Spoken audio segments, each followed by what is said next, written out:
आणि 19 जून 1950ला मिलिंद महाविद्यालयाची आज छत्रपती संभाजीनगर इथे त्यांनी स्थापना केलेली आपल्याला पाहायला मिळते। ही जी विद्या बाबासाहेबांनी संपन्न केली, परंतु विद्येविषयी बाबासाहेबांचं एक शील संपादन करण्यासाठी आपल्या लोकांना बौद्ध धम्म म्हणजे बुद्धाचा जीवन मार्ग अर्पण स्वीकारायला भाग पाडलेला आपल्याला पाहायला मिळते आणि या संघर्षाची परिणिती म्हणून आज आपल्याला हे स्वातंत्र्य आणि ही समता उपभोगायला मिळत आहे। बंधू आणि भगिनींनो, आपल्याला एक गोष्ट अजून या प्रसंगी सांगायला आवडेल की ही जी धांदली होती, धामाधूम होती, ती आता थांबली।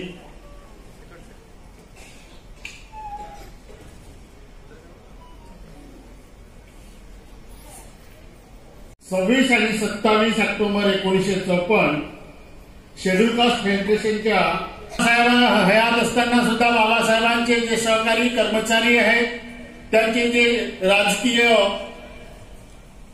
सहकारी आहेत, ते अतिशय गटागटामध्ये आणि वेगवेगळ्या मतभेदांमध्ये अडकलेले आहेत। हे त्यांना पाहायची होती, ती नाईलाजाने आज जाहीरपणे व्यक्त करावी लागत आहे। आणि म्हणून बाबासाहेब त्यांना सांगतात की काँग्रेसची सुरुवात सुद्धा 1919ला झाली आणि शेड्यूल कास्ट फेडरेशनच्या कार्यकर्त्यांनी मात्र शेड्यूल कास्ट फेडरेशनची दुर्गती करून ठेवलेली आहे। आणि म्हणून ही गटागटामध्ये आणि मतांमध्ये विभागलेली ही मंडळी बाबासाहेबांना अतिशय दुःख देऊन जात होती। आजही आपल्याला असंच पाहायला मिळत आहे। बाबासाहेबांच्या पक्षाची माणसं अनेक पक्षांमध्ये विभागलेली आहेत। त्यांचं आदर्श एक, त्यांचं ध्येय एक, परंतु समन्वय मात्र कुठेच नाही।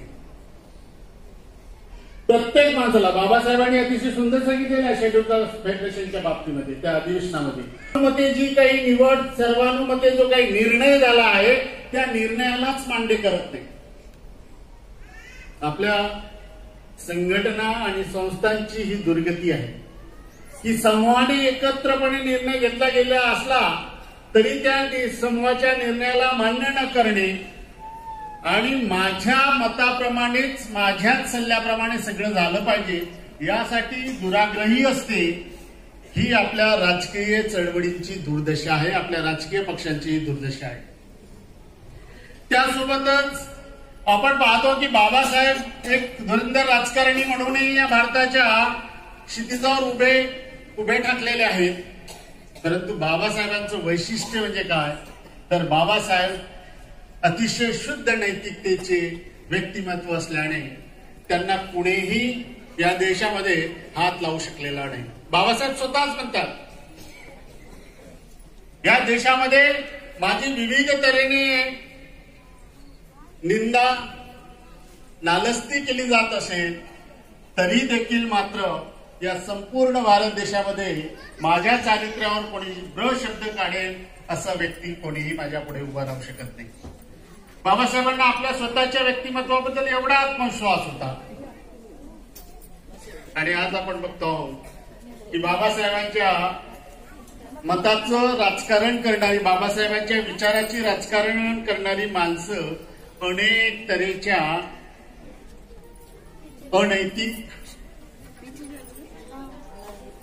बेकायदेशीर गोष्टींमध्ये अडकलेले दिसतात आणि परिणाम त्याचे आपल्याला पाहायला मिळत आहेत। आणि म्हणून योग्य तऱ्हेने ठेवायचं असेल तर त्यासाठी आपल्याला बौद्ध धर्माची कास धरल्याशिवाय दुसरं काही पर्याय नाही। आणि म्हणून बाबासाहेब म्हणतात की तुम्हाला आपलं जर राजकीय पक्ष उभा करायचा असेल तर तुम्ही सर्वानुमते मान्य केलेली गोष्ट ही प्रत्येकाने मान्य केली पाहिजे, त्यापासून ढळता कामा नये। दुसरी महत्वाची गोष्ट की गावखेड्यातील जे काही अस्पृश्य लोक आहेत ते शेड्यूल कास्ट फेडरेशनचे सर्वच सदस्य आहेत असं समजून घेऊया आणि प्रत्येक गावातून 5 प्रतिनिधी निवडूया। ही 5 प्रतिनिधी त्यांच्या तालुक्यातील प्रतिनिधी निवडतील आणि अशा तऱ्हेने राजकीय पक्षाची संघटना उभी केली जावी याची दिशा आपल्याला बाबासाहेबांनी दिलेली आहे. परंतु आपल्याला काय बघायला मिळतं की जेव्हा इलेक्शन आले की आपले राजकीय पक्ष आणि राजकीय पुढारी जसं पाऊस पडल्यानंतर मुंग्या वारुळातून बाहेर येतात तसं आपल्याला पाहायला मिळते. लाल रंगाचे गोसावी तुम्ही शेतांमध्ये बघितले असेल. पाऊस पडला की वावर शेतभर गोसावी लालच लाल लालच लाल. अरे जोपर्यंत आपल्याकडे सत्ता नाही, आपल्याकडे संपत्ती नाही, परंतु संघटन बांधणी तर आपण करू शकतो. पण ही संघटन बांधणी करण्यामध्ये आपल्याला वेळ नाही. आपण फक्त ऐन वेळेवर आयत्या पिठावर रांगोळी काढायला येतो आणि त्यामुळे दलितांचं, अस्पृश्यांचं म्हणूया किंवा या नवबोधांचं महान कन्क्लुडेड करत असताना बाबासाहेबांच्या शेवटच्या गोष्टींकडे जातो. नोव्हेंबर महिन्याच्या दुसऱ्या आठवड्यामध्ये भेटले. बाबासाहेबांची तब्येत फारच आता खालावलेली होती.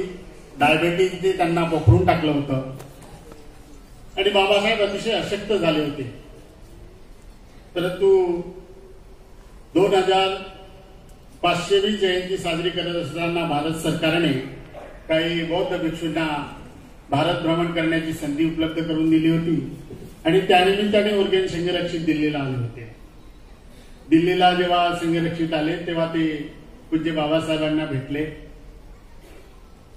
माई साहेबांनी खूप अडवण्याचा प्रयत्न केला तरी देखील थोडे भेट व्हावी यासाठी आग्रह धरून पूज्य ओर्गेन संघरक्षित आणि त्यांचं मंडळ त्यांच्यासोबत असलेले भिक्षू बाबासाहेबांना भेटले. बाबासाहेब स्वस्थ बसू शकत नव्हते. वारंवार त्यांची मान खाली जायची आणि संघरक्षितांचा त्यांचा पूर्वपरिचय असल्यामुळे बाबासाहेब संघरक्षितांना एवढंच म्हटले, so much is to be done. बाबासाहेबांना ते काय म्हणाले, त्यांची मान खाली जात, so much is to be done, so much is to be done. बरेच काही करायचे आहे, बरेच काही करायचे आहे असं बाबासाहेबांना वाटलं. आणि मग बाबासाहेबांना काय करायचं होतं हे जाणून घेताना आपल्याला सांगा तर या देशातील लोकांची ईश्वरवादापासून ईश्वराच्या तावडीतून सुटका करून घ्यायची आहे हे बाबासाहेबांना करायचं होतं. काल मागच्या विचाराच्या प्रभावाखाली लोकांनी येऊ नये हे बाबासाहेबांना करायचं होतं. अंधश्रद्धेच्या जळमटातून या देशातील लोकांना, केवळ नवबोधांना नव्हे तर संपूर्ण देशातील लोकांना अंधश्रद्धेतून बाहेर काढायचं होतं. या देशातील पुरोहितगिरी, ज्या पुरोहितगिरीने राजांना शूद्र बनवलं, ती पुरोहितगिरी नष्ट करायची होती. या देशामध्ये विज्ञाननिष्ठ समज रुजवायची होती, सायंटिफिक टेम्परामेंट निर्माण करायचं होतं आणि प्रत्येक माणसाने बौद्ध धर्माचा प्रचार आणि प्रसार करायचा होता.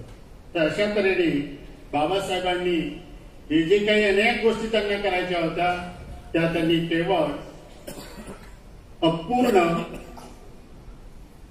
या बऱ्याच गोष्टींची पूर्तता त्यांना या जीवनामध्ये साधता आली नाही आणि म्हणून ते नानकचंद रत्तू समोर सुद्धा अनेकदा रडले आणि मोठ्या दुःखाने बाबासाहेबांनी म्हटलं, मी हा समाजाचा गाडा जो इथपर्यंत आणलेला आहे त्यासाठी मी अत्यंत कष्ट वाहिलेले आहे. विरोधकांच्या अनेक टीकेला समोर गेलेलो आहे. या देशामध्ये सर्वत्र ज्याचा द्वेष केला जाईल असा तो कोणता व्यक्ती असेल तर तो मी आहे आणि खूप मेहनतीने, खूप कष्टाने या समाजाला मी इथपर्यंत आणलेलं आहे. नानकचंद, तू जा माझ्या समाजातील लोकांना सांग, त्यांना शक्य झालं तर हा जो रथ आहे, हा जो समाजाचा रथ आहे, पुढे न्यावं.